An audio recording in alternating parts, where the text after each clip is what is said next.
À votre avis, combien d'acheteurs n'ont pas eu la maison de leur rêve juste parce qu'ils voulaient négocier? Bonjour à tous, bienvenue place Saint-Vincent. C'est une place incontournable à Chalon-sur-Saône, autrement appelée place de la Cathédrale. C'est une place avec de nombreux charmes et de très beaux atouts.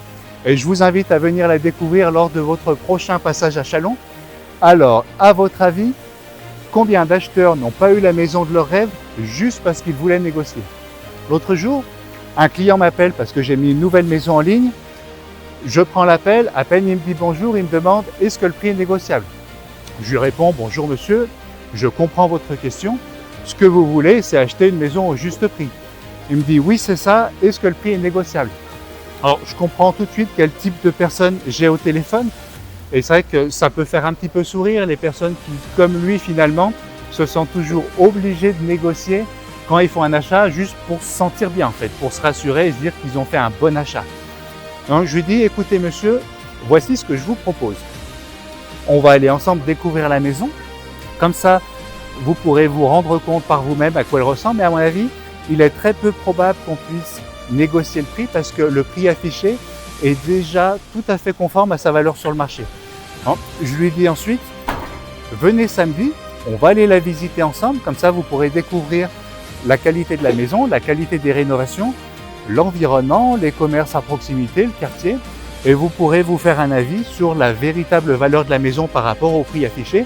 Et ensuite, si vous souhaitez faire une offre d'achat, vous ferez une offre au prix que vous jugerez adapté par rapport à toutes ces caractéristiques.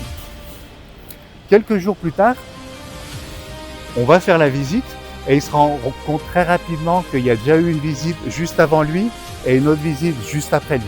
L'intérêt était réel parce que on était vraiment au juste prix. Et quand on est au juste prix, finalement, c'est ce qui a rendu l'annonce très attractive.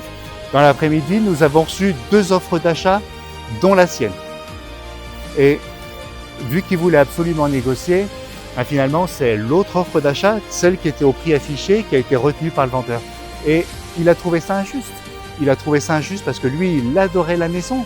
Il a eu un énorme coup de cœur, mais était persuadé au fond de lui que c'était toujours possible de négocier un peu. Non. Mais dans l'immobilier, il y a des situations où négocier est tout à fait logique. Mais il y en a d'autres où le marché parle de lui-même. Et quand on a une maison qui est bien positionnée au juste prix, on aura forcément plusieurs acquéreurs qui pourront être intéressés. Donc, s'il n'a pas eu la maison de ses rêves, réellement, c'est pas à cause du prix, c'est à cause de son besoin de négocier. Et dans l'immobilier, faire une bonne affaire, c'est pas forcément obtenir un rabais. Ça peut être simplement obtenir la maison de ses rêves avant quelqu'un d'autre.